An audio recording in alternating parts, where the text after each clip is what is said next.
ಪ್ರಿಯ ಓದುಗಾರರೇ, ನಿಮಗೆಲ್ಲ ಪುಸ್ತಕದ ಮನೆಗೆ ಸ್ವಾಗತ, ಸುಸ್ವಾಗತ. ಇವತ್ತು ನಾನು ನಿಮ್ಮ ಮುಂದೆ ಒಂದೊಳ್ಳೆ ಪುಸ್ತಕ ತಂದಿದ್ದೇನೆ. ಓದಲು ನಾನು ಸಿದ್ಧ, ಕೇಳಲು ನೀವು ಸಿದ್ಧರಿದ್ದೀರಾ? ಹಾಗಾದ್ರೆ ಈ ಕೂಡಲೇ ಒಂದು ಲೈಕ್ ಕೊಟ್ಟು ಸಿದ್ಧರಾಗಿ ಶುರು ಮಾಡುವ. ಅಹಂಕಾರ ಮತ್ತು ಪೂರ್ವಗ್ರಹಗಳ ನಡುವೆ ಹುಟ್ಟುವ ಪ್ರೀತಿಯ ಅದ್ಭುತ ಕಥೆಯಿದು. ಪ್ರೈಡ್ ಆ್ಯಂಡ್ ಪ್ರೆಜುಡಿಸ್ ಕೇವಲ ಪ್ರೇಮ ಕಥೆಯಲ್ಲ, ಮನಸ್ಸಿನ ಬದಲಾವಣೆಗಳ ಪ್ರಯಾಣ.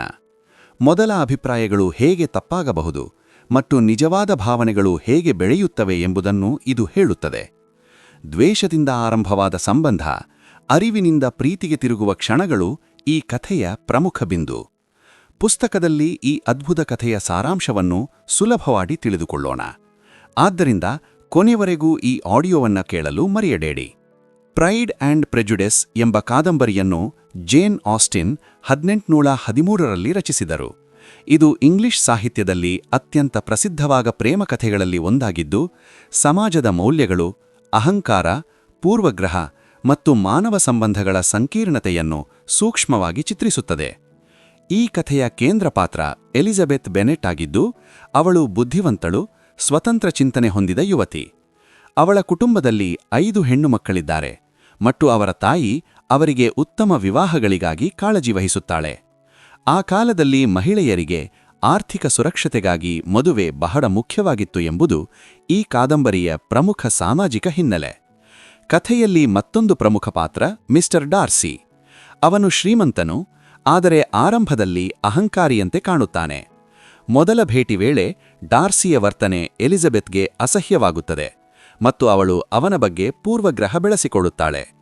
ಇದೇ ಕಾದಂಬರಿಯ ಶೀರ್ಷಿಕೆಯ ಅರ್ಥವನ್ನು ತೋರಿಸುತ್ತದೆ: ಅಹಂಕಾರ ಮತ್ತು ಪೂರ್ವಗ್ರಹ.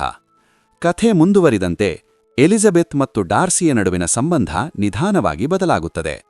ಡಾರ್ಸಿಯ ನಿಜ ಸ್ವಭಾವ, ದಯೆ ಮತ್ತು ಸತ್ಯನಿಷ್ಠತೆ ಕ್ರಮೇಣ ಹೊರಬರುತ್ತವೆ. ಇದೇ ವೇಳೆ ಎಲಿಜಬೆತ್ ಕೂಡ ತನ್ನ ಪೂರ್ವಗ್ರಹವನ್ನು ಮರುಪರೀಕ್ಷಿಸುತ್ತಾಳೆ. ಈ ಪರಿವರ್ತನೆಗಳೇ ಕಥೆಯ ಪ್ರಮುಖ ಆಕರ್ಷಣ. ಈ ಕಾದಂಬರಿಯಲ್ಲಿನ ಇನ್ನೊಂದು ಪ್ರಮುಖ ಪಾತ್ರ ಮಿಸ್ಟರ್ ಬಿಂಗ್ಲಿ. ಅವನು ಡಾರ್ಸಿಯ ಸ್ನೇಹಿತನು ಮತ್ತು ಎಲಿಜಬೆತ್ನ ಅಕ್ಕ ಜೇನ್ ಬೆನೆಟ್ ಮೇಲೆ ಪ್ರೀತಿ ಹೊಂದುತ್ತಾನೆ. ಇವರಿಬ್ಬರ ಪ್ರೇಮಕಥೆ ಶಾಂತ ಮತ್ತು ಸರಳವಾಗಿದ್ದು, ಎಲಿಜಬೆತ್ ಮತ್ತು ಡಾರ್ಸಿಯ ಸಂಕೀರ್ಣ ಸಂಬಂಧಕ್ಕೆ ವಿರುದ್ಧವಾಗಿದೆ. ಸಮಾಜದ ವರ್ಗಭೇದ ಮತ್ತು ಹೆಮ್ಮೆಯ ಬಗ್ಗೆ ಕಾದಂಬರಿ ಸೂಕ್ಷ್ಮವಾಗಿ ಮಾತನಾಡುತ್ತದೆ. ಶ್ರೀಮಂತರ ಮತ್ತು ಮಧ್ಯಮ ವರ್ಗದ ನಡುವಿನ ಅಂತರ, ಮದುವೆಗಳಲ್ಲಿ ಸಾಮಾಜಿಕ ಸ್ಥಾನಮಾನ ಮತ್ತು ವ್ಯಕ್ತಿತ್ವದ ಮೌಲ್ಯಗಳು ಹೇಗೆ ಪ್ರಭಾವ ಬೀರುತ್ತವೆ ಎಂಬುದನ್ನು ಈ ಕಥೆ ಚೆನ್ನಾಗಿ ತೋರಿಸುತ್ತದೆ. ಲೇಡಿ ಕ್ಯಾಥರಿನ್ ಡಿ ಬರ್ಗ್ ಎಂಬ ಪಾತ್ರದ ಮೂಲಕ ಅಹಂಕಾರ ಮತ್ತು ಸಾಮಾಜಿಕ ಉನ್ನತೆಯ ಭಾವನೆ ಸ್ಪಷ್ಟವಾಗುತ್ತದೆ. ಈ ಕಾದಂಬರಿಯ ಮುಖ್ಯ ಸಂದೇಶ ವ್ಯಕ್ತಿಯ ಸ್ವಭಾವ ಮತ್ತು ನಿಜವಾದ ಗುಣಗಳು ಹೊರತಾಗಿಯೂ ನಾವು ಮೊದಲು ಮಾಡುವ ನಿರ್ಧಾರಗಳು ತಪ್ಪಾಗಬಹುದು. ಎಲಿಜಬೆತ್ ತನ್ನ ಪೂರ್ವಗ್ರಹವನ್ನು ತಿದ್ದುಕೊಳ್ಳುತ್ತಾಳೆ ಮತ್ತು ಡಾರ್ಸಿಯು ತನ್ನ ಅಹಂಕಾರವನ್ನು ಕಡಿಮೆ ಮಾಡುತ್ತಾನೆ. ಈ ಪರಿವರ್ತನೆಯ ಮೂಲಕವೇ ಅವರ ಪ್ರೀತಿ ನಿಜವಾದ ರೂಪ ಪಡೆಯುತ್ತದೆ. ಭಾಷಾಶೈಲಿಯ ದೃಷ್ಟಿಯಿಂದ ಜೇನ್ ಆಸ್ಟಿನ್ ಅವರ ಬರವಣಿಗೆ ಹಾಸ್ಯಭರಿತ, ವ್ಯಂಗ್ಯಪೂರ್ಣ ಮತ್ತು ಸೂಕ್ಷ್ಮವಾಗಿದೆ. ಅವಳು ಸಮಾಜದ ದೋಷಗಳನ್ನು ತೀಕ್ಷ್ಣವಾಗಿ ವಿಮರ್ಶಿಸುತ್ತಾಳೆ, ಆದರೆ ಅದನ್ನು ಮೃದುವಾದ ಹಾಸ್ಯದ ಮೂಲಕವೇ ತೋರಿಸುತ್ತಾಳೆ.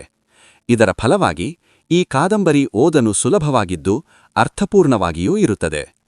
ಇಂದಿಗೂ ಪ್ರೈಡ್ ಆ್ಯಂಡ್ ಪ್ರೆಜುಡಿಸ್ ತನ್ನ ಪ್ರಸ್ತುತತೆಯನ್ನು ಕಳೆದುಕೊಂಡಿಲ್ಲ.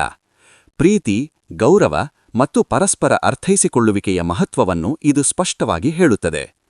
ಮಾನವನ ಸ್ವಭಾವದಲ್ಲಿರುವ ದೌರ್ಬಲ್ಯಗಳನ್ನು ಗುರುತಿಸಿ ಅವುಗಳನ್ನು ತಿದ್ದುಕೊಳ್ಳುವುದೇ ನಿಜವಾದ ಬೆಳವಣಿಗೆ ಎಂಬ ಸಂದೇಶವನ್ನು ಈ ಕೃತಿ ನೀಡುತ್ತದೆ. ಒಟ್ಟಿನಲ್ಲಿ ಪ್ರೈಡ್ ಆ್ಯಂಡ್ ಪ್ರೆಜುಡಿಸ್ ಒಂದು ಸಾಮಾನ್ಯ ಪ್ರೇಮಕಥೆಯಷ್ಟೇ ಅಲ್ಲ. ಇದು ಸಮಾಜದ ನೈತಿಕತೆ, ಮೌಲ್ಯಗಳು ಮತ್ತು ಮಾನವೀಯ ಸಂಬಂಧಗಳ ಆಳವಾದ ವಿಶ್ಲೇಷಣೆ.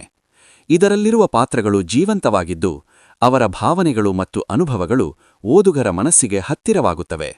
ಆದ್ದರಿಂದಲೇ ಈ ಕಾದಂಬರಿ ಶಾಶ್ವತವಾದ ಸಾಹಿತ್ಯ ಕೃತಿಯಾಗಿ ಉಳಿದಿದೆ. ಈ ಆಡಿಯೋ ನಿಮಗೆ ಇಷ್ಟವಾಗಿದ್ದರೆ ನಿಮ್ಮ ಸ್ನೇಹಿತರಿಗೂ ಶೇರ್ ಮಾಡಿ. ನಮ್ಮ ಸಣ್ಣ ಪ್ರಯತ್ನಕ್ಕೆ ಪ್ರೋತ್ಸಾಹ ಸಿಗಲಿ. ನಮಸ್ಕಾರ, ಮತ್ತೆ ಸಿಗೋಣ.